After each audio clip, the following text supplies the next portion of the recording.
الحمد للہ وکفی وسلام علی عبادہ الذین اصطفی اما بعد۔ اللہ تعالی نے قرآن کریم میں کل کے عنوان سے جو صورتیں نازل فرمائیں ان میں ایک سورہ مبارکہ یعنی قل اعوذ برب الفلق کی تشریح ہوئی، اور دوسری صورت اس میں الہ الناس، لوگوں کا پروردگار اور لوگوں کا معبود، اس حد تک بات پوری ہوئی تھی۔ اور اس کے آگے پھر جو آتا ہے اس سے پہلے اللہ کی 3 صفتیں بیان ہوئیں، اور اللہ اس بات سے بہت راضی اور خوش ہوتا ہے کہ لوگ اس کی حمد کریں، اس کے نام کو جپیں اور اس کی صفات مبارکہ کا تذکرہ کریں۔ چنانچہ ہر شخص کو چاہیے کہ وہ اللہ کے جتنے نام اس کے علم میں ہیں، جیسے 99 نام ہیں، جیسے 100 سے زیادہ نام ہیں، ایک جگہ مل جائے گا کہ 101 نام ہیں، اور ایک جگہ مل جائے گا کہ اللہ کے 105 نام ہیں۔ اور رسول اللہ صلی اللہ علیہ وسلم نے اللہ سے جو دعا مانگی اس میں کہا، عرض کیا کہ سمیت لک، اللہ تیرا ہر وہ نام جسے تو نے اپنے پاس رکھا ہے، فی کنز المکنون، وہ خزانے جو چھپے ہوئے ہیں تیری مخلوق سے، اور اللہ وہ نام جو تو نے کسی پہ ظاہر نہیں کیے۔ ایک جگہ فرمایا کہ اللہ وہ تیرے 8 نام جو تو نے 8 ستونوں پر لکھے ہیں، اللہ تیرے ان پاک ناموں کے صدقے سے میں مانگتا ہوں۔ تو اس لیے ہر انسان، ہر مسلمان کو چاہیے کہ اللہ کے 99 یا جتنے نام بھی اس کے علم میں آتے ہیں وہ روزانہ 1 مرتبہ پڑھ لے۔ 2-4 مہینے جب پڑھے گا تو وہ یاد ہو جائیں گے۔ اور ایک کام یہ کرنا چاہیے کہ اللہ کے ناموں میں سے جن ناموں میں اس کا دل لگ جائے ان ناموں کو الگ کر کے پھر اسے پڑھتے رہنا چاہیے۔ صبح و شام پڑھ لے، ہر نماز کے بعد پڑھ لے، کوئی وقت مقرر کر لے اس پہ پڑھ لے، رات کو سونے سے پہلے پڑھ لے۔ لیکن وہ جو چنیدہ نام ہیں، وہ جو چوزن ہیں، اس نے اپنے لیے خود چنے ہیں، اس کا بہت بڑا نفع ہے۔ مثلا اللہ تعالیٰ کے ناموں میں کسی کو رحمان پسند آتا ہے، کسی کو جواد پسند آتا ہے، کسی کو یا حی پسند آتا ہے۔ فرض کر لیں یہ 3 نام ہیں تو اسے چاہیے کہ وہ بار بار انہیں پڑھتا رہے، یا حیو، یا جوادو، یا رحمان، یا رحیم۔ اس طرح جتنے نام بھی اس کے من پسند ہیں تو اللہ کے ان ناموں کا نور اور اس کی تجلیات اس انسان کے دل پر پڑتی ہیں، اور آہستہ آہستہ اس کے دل کی کیفیت تبدیل ہو جاتی ہے۔ دنیا میں ہر کام محنت سے ہوتا ہے، اللہ کا قاعدہ اور قانون یہ نہیں ہے کہ کسی بھی شخص کو دین و دنیا بغیر محنت کے دے دے، وہ کوئی کرامت ہو، اللہ کا خاص فضل ہو تو وہ ایک الگ بات ہے، مگر اللہ ان لوگوں کو ہی دیتا ہے جو اس کی راہ میں محنت کرتے ہیں، اور اس نے کہا والذین جاہدوا فینا، اور جو ہم پر محنت کرے گا لنہدینہم سبلنا، اسے ہم زندگی کی مشکلات میں کئی راستے دکھائیں گے۔ تو سب سے بڑا وظیفہ اللہ کے ناموں کا جپنا ہے، یا تو اس طرح کر لے 99 نام، یا اس طرح کر لے کہ وہ اللہ کے کچھ ناموں کو چنے، اور یا پھر دونوں طریقوں پہ عمل کر لے، یہ بھی ہو سکتا ہے، لیکن اللہ کے ناموں کے ساتھ چمٹا رہے، اور اللہ کے جس نام کا ورد وہ زیادہ کرتا ہے، ایک وقت آتا ہے جب اس اسم کی تجلیات آدمی پر پڑتی ہیں، وہ آدمی کچھ کا کچھ ہو جاتا ہے۔ اللہ کی تجلیات کسی انسان پہ پڑیں تو صبح سیاہ ہو اور دیکھتے ہی دیکھتے منٹوں میں سفید ہو جائے، اور اللہ کی تجلیات جب پڑتی ہیں تو ایک ایک تجلی انسان کے وجود کو فنا کرتی ہے، اور انسان کہیں سے کہیں پہنچ جاتا ہے۔ اسی لیے اللہ کی تجلیات ایک پڑی تھی نا کوہ طور پہ، تو طور کا کیا ہوا؟ اللہ نے فرمایا فلما تجلی ربہ للجبل، اور جب تیرے پروردگار نے ایک اپنی تجلی ڈالی، وہ تجلی نور سمجھو کوند جاتا ہے جیسے بجلی آسمان کی، اس طرح کونتا ہے وہ، کبھی عالم بیداری میں، کبھی سونے کی حالت میں، یہ صوفیہ پر بھی تجلیات پڑتی ہیں، اور اللہ کی کوئی تجلی کسی شخص پہ پڑ جائے اس کی حالت ختم ہو جاتی ہے، اگر کافر پر پڑے مومن ہو جائے، اور مومن پر پڑے تو مرتد ہو جائے، کافر ہو جائے۔ اسی لیے صوفیہ کا خیال یہ ہے کہ حضرت رسالت مآب صلی اللہ علیہ وسلم کو اس دنیا میں بھیجنے سے پہلے اللہ کے 4 نام ایسے تھے جن ناموں کی تجلیات حضور اقدس صلی اللہ علیہ وسلم کی روح پہ کروڑوں اور اربوں سال اس روح مبارکہ پر پڑتی رہی ہیں، پھر اللہ نے انہیں اس دنیا میں بھیجا ہے۔ صوفیہ کا خیال یہ ہے کہ نور کی تجلی رسول اللہ صلی اللہ علیہ وسلم کی روح پہ اتنی پڑی کہ روح مبارکہ بھی گویا کہ نور ہو گئی، جیسے لوہے کو تپاتے ہیں اور اتنا تپ جاتا ہے کہ گویا وہ بھی آگ کا ٹکڑا ہو گیا، اور رسول اللہ صلی اللہ علیہ وسلم کی روح مبارکہ پر شہود کی تجلی پڑی، اور نبی کریم صلی اللہ علیہ وسلم کی روح مبارکہ پر علم کی تجلی پڑی، اور علم اتنی بڑی چیز ہے، علم اتنی بڑی چیز ہے کہ رسول اللہ صلی اللہ علیہ وسلم کی شخصیت کی جو چابی ہے وہ ان کا علم، جس سے وہ ہستی کھلتی ہے، اور جس سے وہ ہستی ان اسرار کا پتہ دیتی ہے جو کائنات میں اس سے پہلے چھپے ہوئے تھے، اور وہ روح بتاتی ہے اس کی تجلیات علم کی کہ اللہ کی رضا کس چیز میں شامل ہے۔ دنیا کے کروڑوں اور اربوں لوگ دعا مانگتے رہتے کہ اللہ تو کس چیز سے خوش ہوتا ہے بتا دے، کسی کے پاس کوئی مستند ذریعہ نہ ہوتا۔ حضور اقدس صلی اللہ علیہ وسلم نے عرض کیا کہ یوں کر دیں، یہ بتا دیں، یہ کر دیں، اللہ تعالیٰ نے فرمایا اچھا ہم یہی کر دیتے ہیں، آپ اس سے راضی ہیں، خوش ہیں، ہم بھی خوش ہیں۔ فَلَنُوَلِّيَنَّكَ قِبْلَةً تَرْضَاهَا، اچھا آپ اس پہ خوش ہیں کہ ہم بیت المقدس کی بجائے بیت اللہ کو قبلہ بنا دیں؟ بس ٹھیک ہے، اسے بنا دیتے ہیں، آپ اپنا چہرہ مبارک ادھر کر لیجئے، مسلمان ادھر منہ کر کے نماز پڑھیں، وگرنہ حقیقت یہ ہے کہ فَأَيْنَمَا تَوَلُّوا فَثَمَّ وَجْهُ اللَّهِ، لوگو تم جدھر بھی منہ کرو گے تمہارا پروردگار ادھر ہی ہے۔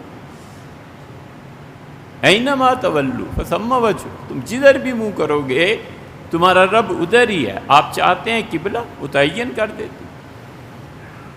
تو اس لیے اللہ کی تجلیات سالک پر پڑتی ہیں، اللہ کے ناموں کو چن لینا چاہیے، بس کتنا 2-4 منٹ لگتے ہیں، ایک مرتبہ پڑھا اور رکھ دیا۔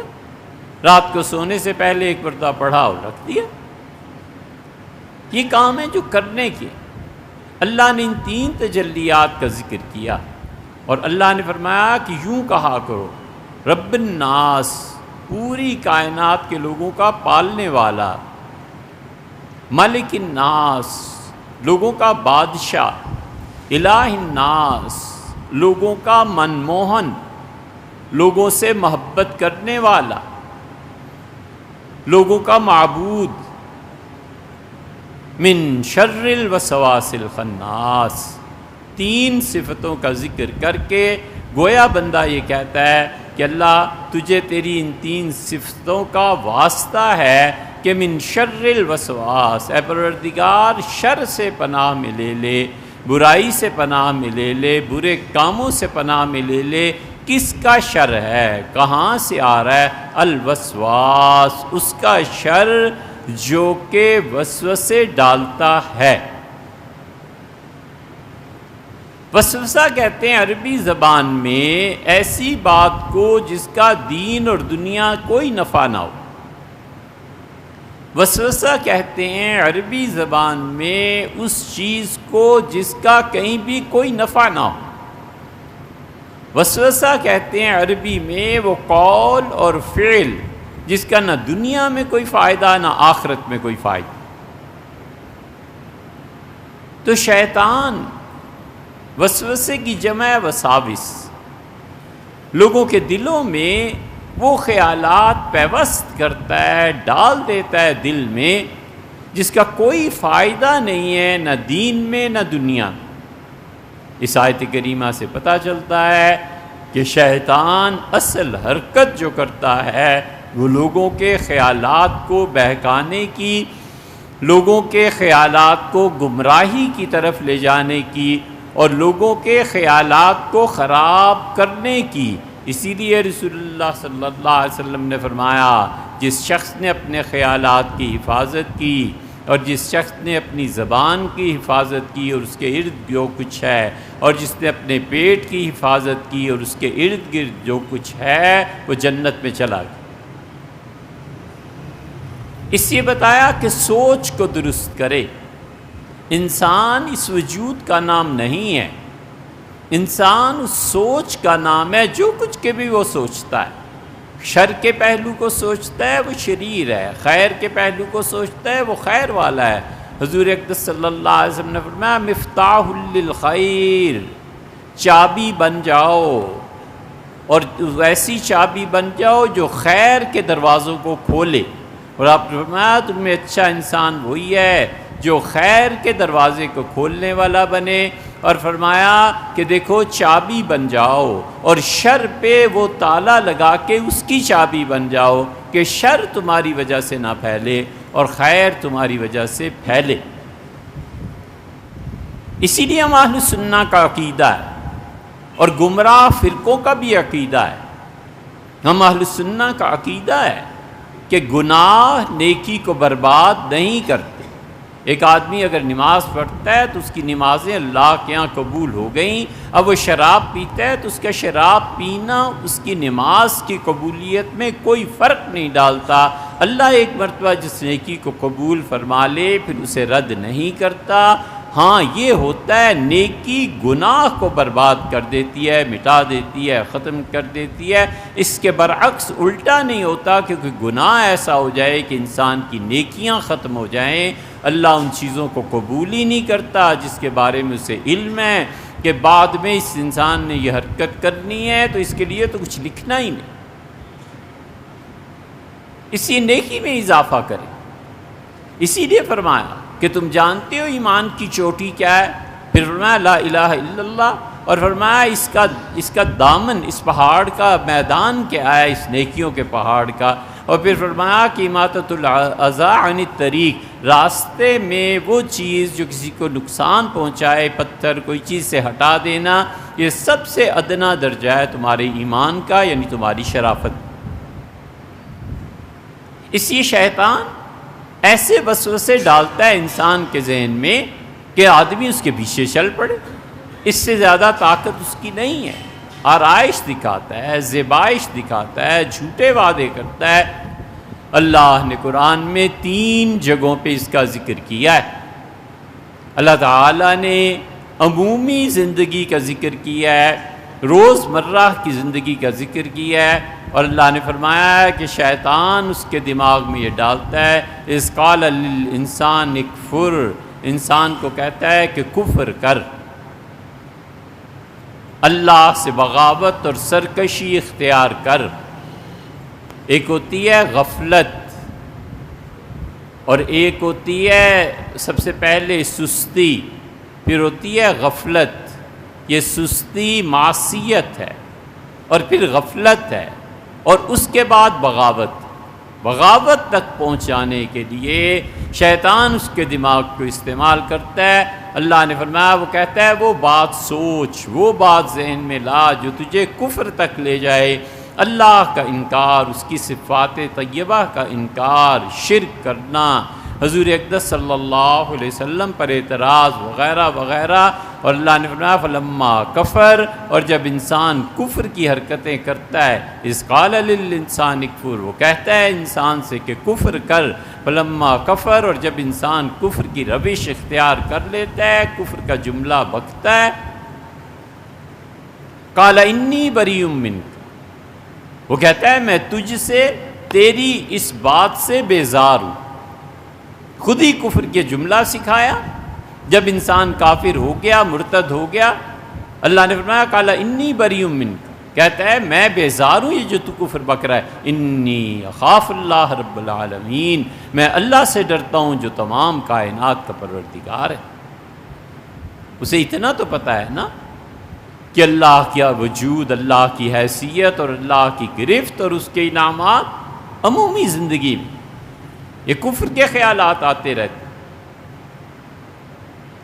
حضور اقدس صلی اللہ علیہ وسلم کے پاس ایک صحابی رضی اللہ عنہ آئے تھے، اور انہوں نے عرض کیا تھا کہ اللہ کے رسول، مجھے ایسے ایسے برے خیالات آتے ہیں کہ جی چاہتا ہے میں جل کے کوئلہ بن جاؤں اور مجھے یہ خیال نہ آئے۔ آپ نے فرمایا الحمدللہ الذی رد امرہ الی البصر، اللہ کا شکر ادا کر کہ بات صرف خراب خیالات تک محفوظ ہے، تو آگے نہیں اس سے بڑھ۔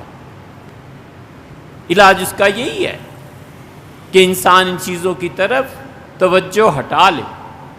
3 چیزوں سے انسان کی روح پلتی ہے، یہ بات لکھ لو، یہ اتنی بڑی بات ہے کہ انسان کے ہلاک ہو جانے کا اور انسان کے سنور جانے کا دار و مدار اس پہ ہے۔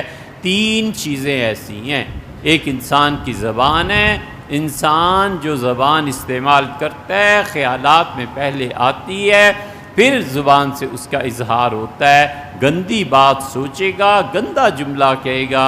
اور دوسری آنکھ ہے،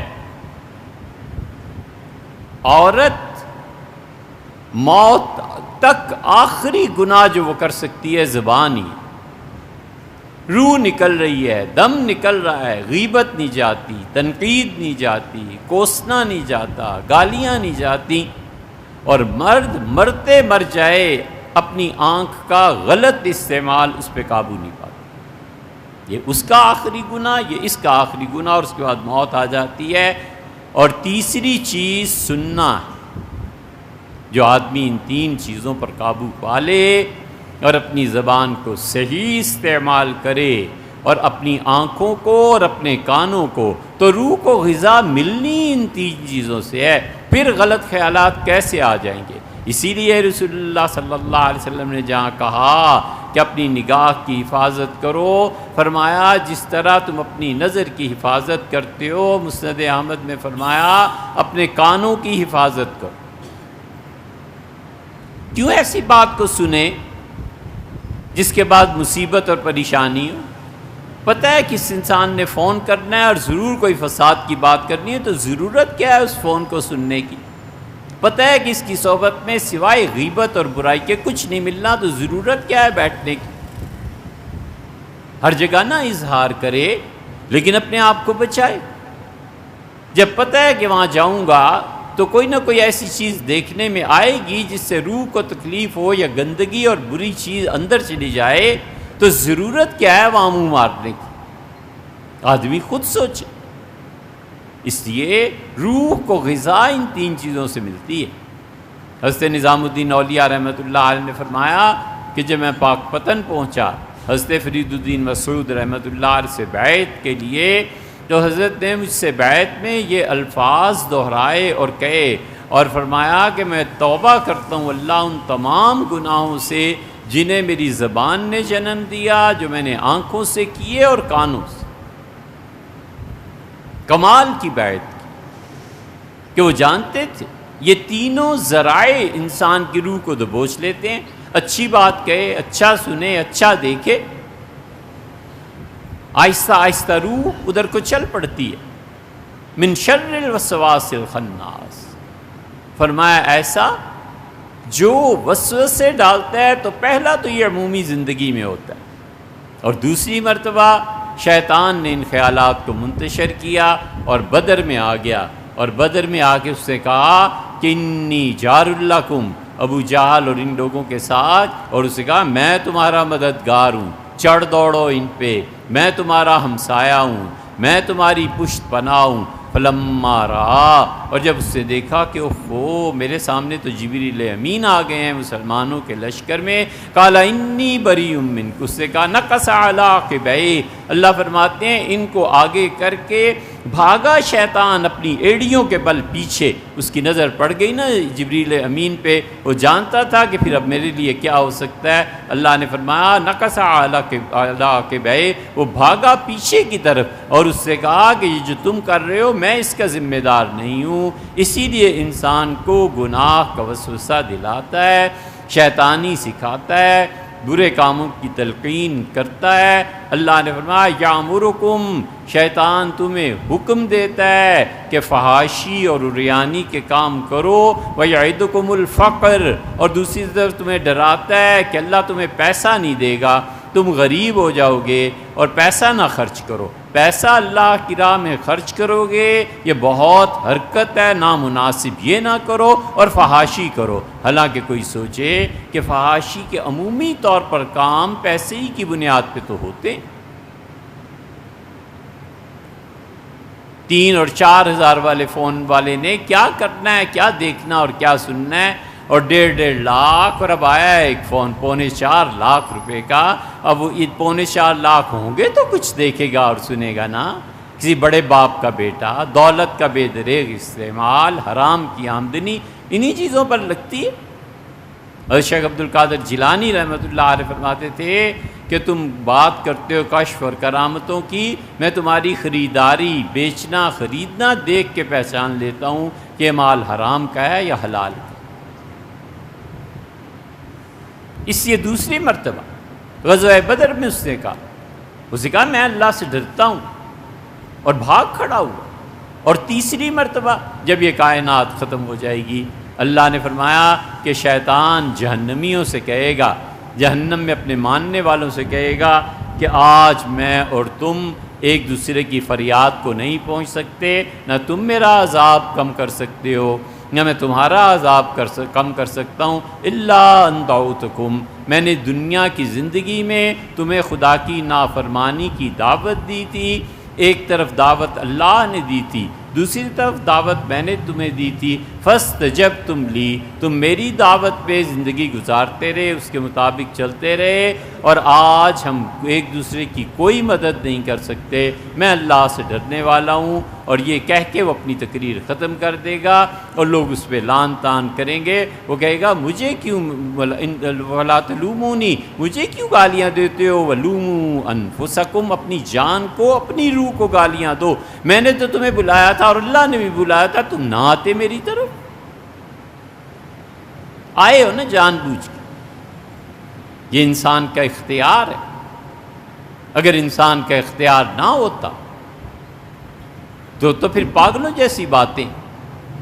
مولانا روم رحمۃ اللہ نے کیا اچھی مثال دی ہے مثنوی میں، مولانا نے فرمایا کہ تم لاٹھی سے کتے کو مارو تو کتا تم پہ جھپٹتا ہے، لاٹھی کو کچھ نہیں کہتا۔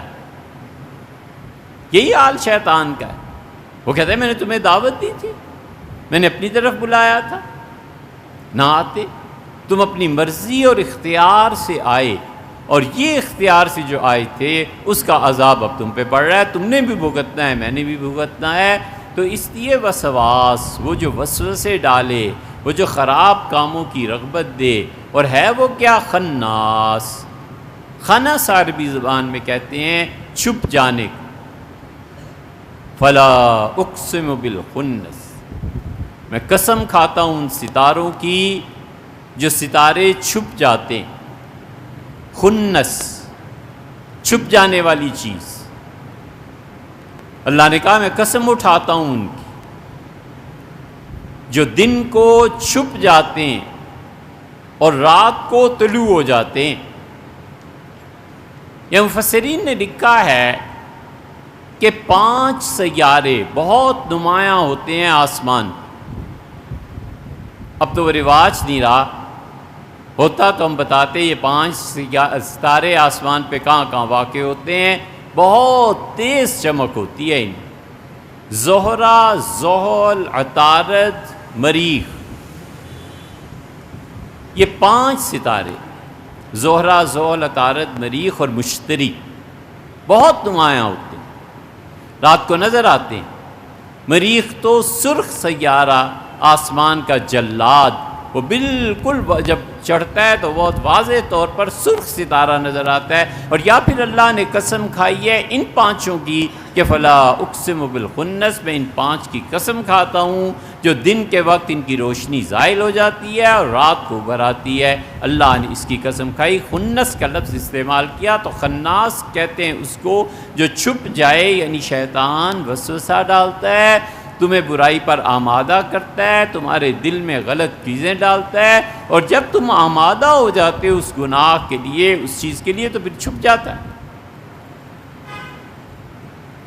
اس لیے ان وسوسوں سے اپنے آپ کو بچانا چاہیے، اور اس کا طریقہ یہ ہے کہ انسان ان چیزوں کے متعلق سوچے ہی نہیں، اپنے دماغ کو پلٹائے، اپنی توجہ کو کہیں اور کرے، اور ان چیزوں کی طرف آنے ہی نہ دے۔ وسوسہ پڑ جاتا ہے ایک آدمی کو، پتہ نہیں پانی پاک ہے یا ناپاک، شیطان یہ کیفیت پیدا کر کے اس کو نماز سے روکتا ہے۔ تکبیر تحریمہ ہی نہیں پڑھی جا رہی، اللہ اکبر نہیں کہ کہا جا رہا، وہ کہتا ہے ال، اب آگے پڑھو نا، وہ شیطان اسے روک دیتا ہے۔ وہ کہتا ہے پتہ نہیں تم صحیح پڑھو گے کہ نہیں پڑھو گے۔ حضور اقدس صلی اللہ علیہ وسلم نے پانی کے متعلق فرمایا، طہارت اور پاکیزگی کے متعلق فرمایا کہ خاص شیطان ہے اور تمہیں ہمیشہ طہارت کے بارے میں وسوسے ڈالتا رہے گا، پتہ نہیں وضو ہے یا نہیں ہے، پتہ نہیں وضو ہوا ہے یا نہیں ہے، پتہ نہیں نہایا ہے یا نہیں ہے۔ اسی لیے شریعت سختی سے منع کرتی ہے کہ جس انسان نے غسل کر لیا، جس انسان نے نہا لیا اور وضو کو توڑ دینے والی چیزوں میں سے کوئی چیز پیش نہیں آئی، تو اب وضو کا کرنا گناہ ہے، پانی ضائع کرنا ہے، خام خواہ وقت ضائع کرنا ہے۔ سیدنا عمر رضی اللہ عنہ جا رہے تھے اور انہوں نے ایک جگہ دیکھا تالاب ہے، اور فوج کو حکم دیا کہ یہاں پہ رکو اور ظہر پڑھتے ہیں، کھانا کھاتے ہیں، تھوڑی دیر سو جائیں گے، پھر اٹھ کے چلیں گے۔ عمر بن العاص رضی اللہ عنہ نے کسی سے پوچھ لیا کہ بھئی یہ پانی کیسا ہے، یہاں پہ درندے پانی پیتے ہیں یا نہیں پیتے؟ کیونکہ درندے، کتے، شیر وغیرہ وغیرہ یہ جو پانی پئیں گے تو پانی ناپاک ہو جائے گا۔ تو سیدنا عمر رضی اللہ عنہ اس بڈھے سے کہا خبردار جو بولے، خبردار جو تم نے کچھ کہا، چپ رہو، پاک ہی ہے بس۔ فرمایا جاؤ وضو کرو۔ اور جب ساری باتیں ہو گئیں، سو کے اٹھ کے نماز سے فارغ ہو کے چل پڑے، تو آپ نے فرمایا ہاں بھئی اب بتاؤ کیا بات ہے؟ اس نے کہا حضرت میں آپ کو بتانے لگا تھا یہاں تو شیر چیتے آتے ہیں۔ فرمایا اچھا بس آتے ہوں گے، چلو آگے چلو۔ بہت مرتبہ خدا کی راہ میں نیکی کرنے کے لیے شیطان ایسے ایسے وسوسے ڈالتا ہے جس کام نے ہونا ہی نہیں ہے، جو ممکن ہی نہیں ہے، دائرہ امکان سے بھی باہر ہے۔ شیطان کہتا ہے اس کے دماغ میں ڈالو تاکہ یہ نیکی کرنے سے رک جائے۔ اس کا حل یہ ہے کہ واردات کو قبول کرے۔ صوفیہ وارد کہتے ہیں اپنی زبان میں، تصوف کی اصطلاح میں کہ انسان کے ذہن میں یا دل میں یہ خیال آ جائے کہ میں فلاں نیکی کروں. اس کے دل میں خیال آیا کہ یار یہ پولیس والے بھی ہمارے جیسے آدمی ہوتے ہیں، اس جون جولائی کی گرمی میں چوکوں پر کھڑے رہتے ہیں، کیوں نہ میں 1 درجن بوتلیں لے لوں پانی کی اور ہر ایک کو 1 دے دوں. کیوں نہ میں ایسے کروں کہ اب سردیاں آ رہی ہیں، کمبل لے لوں، اور کبھی رات کو سفر ہوتا ہے دیکھوں کتنے لوگ ہیں جو فٹ پاتھ پہ سوئے ہوئے ہیں، اسے کمبل دے دوں، تکیہ دے دوں، وہ آرام سے سو سکے. اب یہ ایک والد ہے جو اس کے ذہن میں آیا ہے انسانوں کے ساتھ نیکی کرنے کے لیے. صوفیہ کہتے ہیں ذرا سا سوچے کہ یہ کام کرنے میں کوئی لوگوں کا حق ضائع تو نہیں ہوتا، کہیں ایسے تو نہیں ہے کہ میں قرضے میں پھنس جاؤں گا، کہیں ایسے تو نہیں ہے کہ اپنی اولاد کی ضروریات میں دخل پڑے گا، نہیں ہے. بس وہ کہتے ہیں فوراً اس کو کیش کرائے، اس وارد کو پورا کرے. شیطان یہ کرتا ہے کہ وسوسہ ڈالے گا اور یہ وارد، یہ آنے والا جو مہمان ہے، اسے تمہارے دل سے اٹھا کر باہر پھینک. یہ کرنے کے کام، لوگوں کے ساتھ نیکی کرنے کے کام ہے، لوگوں کی زندگیاں بنانے کے کام ہے. حضور اقدس صلی اللہ علیہ وسلم فرمایا خیر الناس من ینفع الناس، تم میں سب سے اچھا آدمی وہ ہے جو خلق خدا کو نفع پہنچائے. طے کر لے انسان کہ میں زندگی بھر سوائے خیر کے اور کوئی کام نہیں کروں، مجھ سے سوائے خیر کے اور کوئی چیز نہیں نکلے گی، میں اچھائی کے علاوہ کسی راستے پر نہیں چلوں. یہ چھوٹی چھوٹی نیکیاں، یہ لوگوں کے پیٹ بھرنا اور لوگوں کے بچوں کا خیال کرنا اور ان پڑھ کو پڑھا دینا، یہ علم، یہ جہنمی، پکا جہنمی جنت میں لے جاتے ہیں یہ نیکی. حضور اقدس صلی اللہ علیہ وسلم نے فرمایا ایک شخص کو بدکاری کی عادت پڑ گئی تھی. یہ حدیث اتنی پکی تھی کہ عبداللہ ابن عمر رضی اللہ عنہ اپنے کانوں پہ ہاتھ رکھ کے کہتے تھے خدا مجھے بہرا کر دے. اگر رسول اللہ صلی اللہ علیہ وسلم سے یہ نہ سناؤ، 7 مرتبہ انہوں نے کہا ایک دن کانوں پہ ہاتھ رکھ کے کہ خدا مجھے بہرا کر دے، میری سماعت چھن جائے اگر میں نے نہ حضرت سے سنا علیہ الصلوۃ والتسلیم.